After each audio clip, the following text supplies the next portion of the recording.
Hello ভালোবাসার মানুষেরা, কি অবস্থা, কেমন আছেন সবাই? আশা করি ভালো আছেন। আমিও কিন্তু আপনাদের তো অনেক ভালো আছি। তো আপনাদেরকে আগেই বলে রাখি, ভিডিওর লাস্টে কিন্তু অনেক মজা আছে। তো ভিডিওটা সবাই না টেনে পুরোপুরি দেখবেন। তো আজকে আমি অবস্থান করতেছি আমাদের স্কুল মাঠে। এই স্কুল মাঠে কিন্তু দীর্ঘ অনেকদিন পর আমি অবস্থান করতেছি। তো আসি দেখতেছি যে ছোট বড় সবাই মিলে ফুটবল খেলার আয়োজন করেছে। তো ফুটবল কিন্তু আমি অনেক ভালোবাসি, আর ফুটবল কিন্তু প্রতিটা ছেলের ইমোশন। তো আমিও কিন্তু এই ফুটবলকে অনেক ভালোবাসি।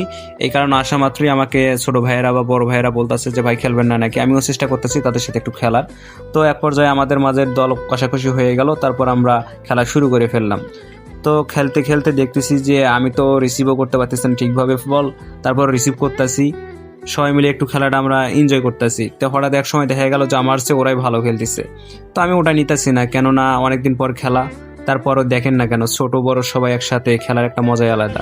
এক পর্যায়ে সবাই মিলে আনন্দ করা, তারপরে ছোট ভাইরা বড় ভাইরা আমার কাছ থেকে বল চাচ্ছে, তাদেরকে দিতেছি এবং তার কাছ থেকে খেলা একটু দেখতেছি কিভাবে তারা খেলতেছে, আমিও খেলতেছি।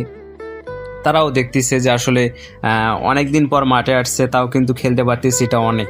তাই বলে কিন্তু এমনটা নয় যে মাঠ ছাড়ছি বলে কি খেলা ভুলে গেছি, এমনটাও কিন্তু না। অবশ্যই খেলা এখনও আগের জায়গায় আছে, কিন্তু খেলি না বিধায় এই কারণে খেলাধুলা নেই। তবুও কিন্তু দেখেন, আমি চাইছিলাম যে আমার শরীরের কাপড় খুলবো না, লাস্ট পর্যায়ে তারা আমার শরীরের কাপড় পর্যন্ত খুলিয়ে ছাড়ছে। তাহলে বুঝিয়ে নেন যে আসলে কতটা হয়রানি করতেছে আমাকে। আর মূলত আমি কিন্তু মাঝমাঠে খেলি না, আমি কিন্তু ডিফেন্সে খেলি, আর ডিফেন্সে অনেক ভালো খেলি। ধন্যবাদ সবাইকে।